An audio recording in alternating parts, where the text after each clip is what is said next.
नमस्कार, news TV India में आपका स्वागत है। प्रधानमंत्री नरेंद्र मोदी ने नेशनल वॉर म्यूजियम का उद्घाटन किया। प्रधानमंत्री ने उद्घाटन करने के बाद नेशनल वॉर को देश के लिए समर्पित कर दिया। वो पर्यटन स्थल जहां पर देश और दुनिया में तमाम लोग आने के बाद अगर दिल्ली में जाते हैं तो उस नेशनल वॉर म्यूजियम का जरूर दौरा करेंगे। और इसी सिलसिले में उसमें क्या कुछ खूबसूरतियां हैं, इन सब का जायजा लेने के लिए हमारे वरिष्ठ सहयोगी नारायण सिंह जी दिल्ली दौरा करके आए। उन्होंने खुद बारीकी से नेशनल वॉर म्यूजियम को बहुत बारीकी से देखा और समझने की कोशिश की। नारायण सिंह जी, पहले तो आपका स्वागत है। सर, आपने जब नेशनल वॉर म्यूजियम को देख करके आएंगे तो कितना उसका दृश्य कितना व्यंग्यात्मक था, और जब आपने उन्हें बारीकी से देखा तो आपको कैसा लगा? पहला तो आपके इसके बारे में क्या रिएक्शन है? यह बहुत ही वृत्त स्तर पर बनाया गया है, बहुत बड़ा है, 40 बीघा लगभग में बनाया गया है। ये 25 फरवरी को ये देश को समर्पित किया गया था। अभी ये अमर जवान ज्योति पर पीछे की तरफ स्थित है और इसमें शहीदों के जो शहीद हुए हैं उनके अलग अलग सेगमेंट बनाए गए हैं। उन सेगमेंट में शहीदों के नाम अंकित हैं। तो सर, इसमें जो युद्ध में शहीद हुए सैनिकों के लगभग आपके अनुसार एक आंकड़े की नजर में देखें तो कितने सैनिकों के नाम अंकित है अलग अलग सेगमेंट में? अलग अलग सेगमेंट में लगभग 10,000 के करीब सैनिकों के नाम अंकित हैं। इसके अलावा जैसे परमवीर चक्र हैं, उनके लिए अलग से प्रतिमाएं स्थापित की गई है, उनका अलग है, और बाकी सबके सेगमेंट में नाम लिखे गए हैं। तो सर, प्रभु सिंह खिरजा खास से जो देश की हिफाजत के लिए शहीद हुए थे, तो उनका किस सेगमेंट में नाम है और कहां पर कौन से ब्लॉक में है, ये कुछ आप दर्शकों को बता सकते हैं? हाँ, उनका मैंने दौरा किया था। वहाँ पर 5D सेगमेंट है। उस 5D सेगमेंट के अंतर्गत प्रभु सिंह जी का 5 रो में बीच की तरफ नाम अंकित है, जो कि मैं आपको अभी क्लिप दूंगा। सर, दूसरी बात यह है कि नेशनल वॉर म्यूजियम की लगातार देश में मांग उठ रही थी। जो सैनिकों के परिवार से जुड़े हुए थे लोग थे, जब अटल बिहारी की तत्कालीन सरकार थी उस समय इनके जमीन आवंटन को लेकर के कुछ थोड़ा बात आगे बढ़ी, लेकिन बीच में ये बात रुकी। तो कहीं ना कहीं ये सियासत के भेंट चढ़ी हुई मानते हो आप इसे? हाँ जी, ये इतने दिन सियासत के भेंट चढ़ी हुई थी, लेकिन अभी मोदी जी का ये सराहनीय कदम है कि उन्होंने वीरों को समझा, उनके परिवारों के लिए उनकी जो वीरता देश के लिए समर्पित थी, हम उन्हीं की वजह से आज घरों में सुरक्षित बैठे हैं। तो उन्होंने इस बात को गंभीरता से लिया और उन्होंने बहुत ही व्यंगम जो है ये म्यूज़ियम देश को समर्पित किया है। इसमें बहुत ही कलात्मक फूलों की पंक्तियाँ हैं।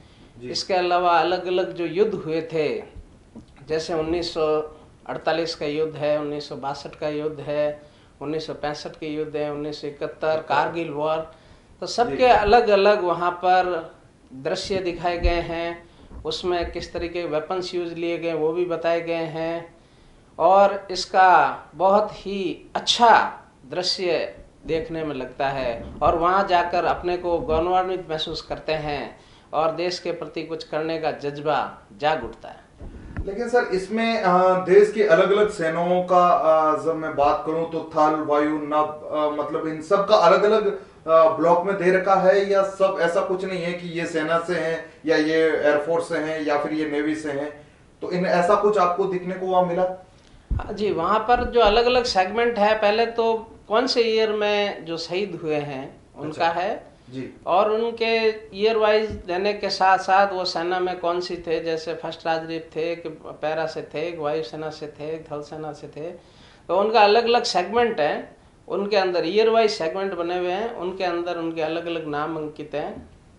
तो सर, आपने जब वहां गए थे तो वहां का दृश्य, लोगों का कितना क्रेज था म्यूजिक वॉर देखने के लिए? लोगों का कितनी भीड़ थी, कितने संख्या में वहां गैदरिंग थी, कितने लोग वहां पहुंच रहे थे, और किस कैटेगरी के ज्यादा थे, यूथ ज्यादा थे, या किस प्रकार को आपको वहां का एक दृश्य किस प्रकार आपको लगा?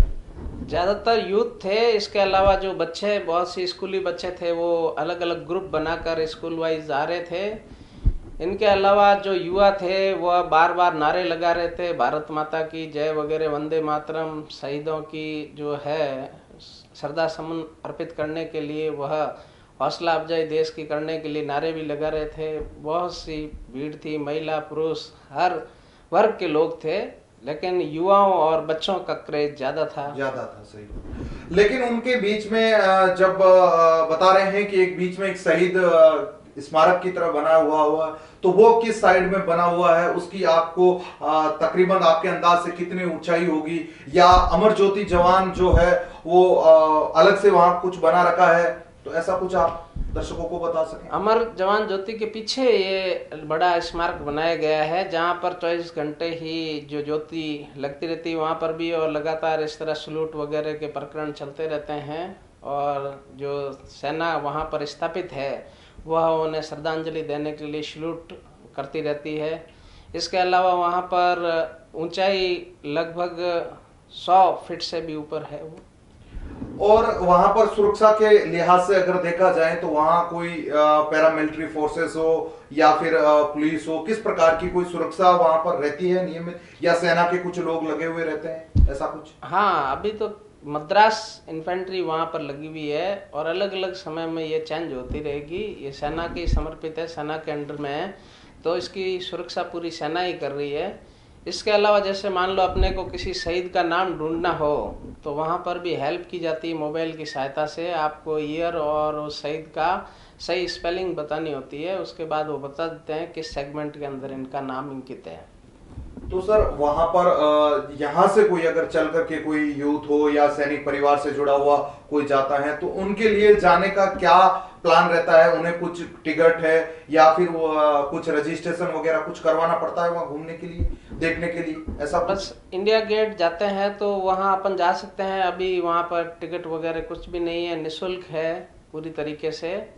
और वहाँ पर जा कर के अपन सेगमेंट के लिए जो मद्रास रेजिमेंट है वहाँ के जो सैनिक हैं उनसे अपन पूछताछ कर सकते हैं कि किस सेगमेंट में नाम है, तो हमें सही ईयर उनका मालूम होना चाहिए और सही स्पेलिंग मालूम होनी चाहिए, तभी वो बता पाते हैं, नहीं तो संभव नहीं है क्योंकि बहुत बड़ा। सर कहा जाता है कि अमर ज्योति जवान वहां पर अपन अगर जाते हैं तो अपना सीना है वो गर्व से एकदम चौड़ा हो जाता है, अपने आप जो वहां पर चलने वाले कदम टू कदम अपने मन में जोश आता है। तो जब आप वहां जाकर बारीकी से देख रहे थे और जब आप वाकई शहीद प्रभु सिंह के जिस सेगमेंट में पहुंचे थे तो उस समय आपके मन में क्या उठ रहा था? आपके मन में देशभक्ति के प्रति आपके दिल में क्या लग रहा था उस समय?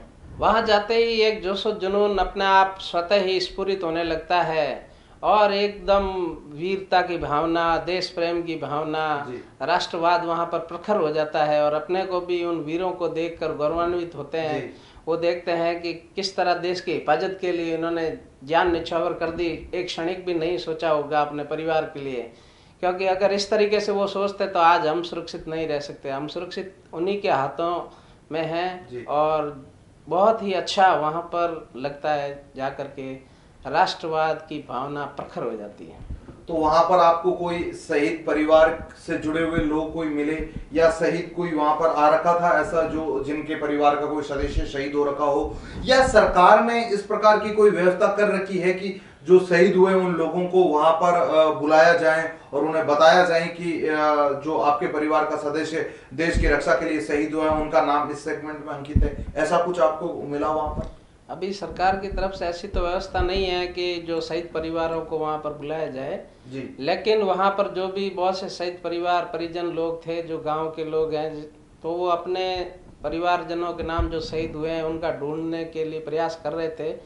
तो वहाँ पर उनकी हेल्प की जाती है सेना द्वारा, जो वहाँ पर रेजिमेंट स्थापित होती है वो करती है। इसके अलावा जो परमवीर चक्र विजेता है उनका एक अलग ही गार्डन है, वहाँ बड़ी बड़ी उनकी प्रतिमाएं हैं और किस युद्ध में उन्होंने हिस्सा लिया था, उन्होंने किस तरह से प्रदर्शन किया था। अपने राजस्थान के मेजर शैतान सिंह की भी वहाँ प्रतिमा स्थापित है। तो ये परमवीर चक्र के आपने जिक्र किया, तो उनमें कुल कितने लोगों का आपको एक अंदाजा, इतनी कितनी प्रतिमाएं लगी हुई है जो जिनको परमवीर चक्र मिला है? उनका एक अलग से आप कह रहे हो सबकी मूर्तियां लगी हुई है, आपने मेजर शैतान सिंह का भी जिक्र किया, तो इस बारे में कुछ आपके? अपने राजस्थान से 2 परमवीर चक्र विजेता है। तो लगभग कितनी प्रतिमाएं आपने जो देखा है? 18-20 के करीब प्रतिमाएं हैं। 18-20 के करीब प्रतिमाएं अलग ही गार्डन में स्थापित है वो। जी सेगमेंट का लावा हिस्सा वो। बिल्कुल बिल्कुल। आप जब हम देख रहे थे जिस दिन प्रधानमंत्री इसे देश को समर्पित कर रहे थे, तो उस दिन इसमें बताया जा रहा है कि अलग अलग लेयर में ये बना हुआ है, यानी सुरक्षा के दृष्टि से इसमें 3-4 लेयर है। तो वहां पर किस प्रकार का जो अगर अपन इन्वायरमेंट की बात करें तो किस प्रकार के फूल लगे हुए थे और कैसा वो दृश्य कैसा लग रहा था? इसमें बहुत ही विहंगम दृश्य है, बहुत ही शानदार अच्छे अच्छे जो है फूल हैं, सफ़ेद गुलाब हैं, कुछ रंगीन फूल हैं, कलात्मक फूलों की वहाँ बहुत ही अच्छी क्यारियाँ हैं हर जगह पर। तो बहुत खूब सर, आपने बहुत बेबाकी से इन सवालों के जवाब दिए। और अगर जो हमारे दर्शक देख रहे हैं जो नेशनल वॉर म्यूजियम में जाना चाहते हैं, उन लोगों के लिए हमने ये इसीलिए विशेषकर इनका दौरा हुआ था, उनसे हम यही जानकर आपको बताने की कोशिश की कि किस प्रकार से जो है देश को समर्पित किया था नेशनल वॉर म्यूजियम। जो आप भी अगर आपको दिल्ली जाए तो जरूर उस नेशनल वॉर म्यूजियम का दौरा जरूर कीजिए। देखते रहिए न्यूज टीवी इंडिया। ताज़ा न्यूज अपडेट्स पाने के लिए हमारे चैनल को सब्सक्राइब जरूर करें और शेयर एंड कमेंट करना ना भूलें।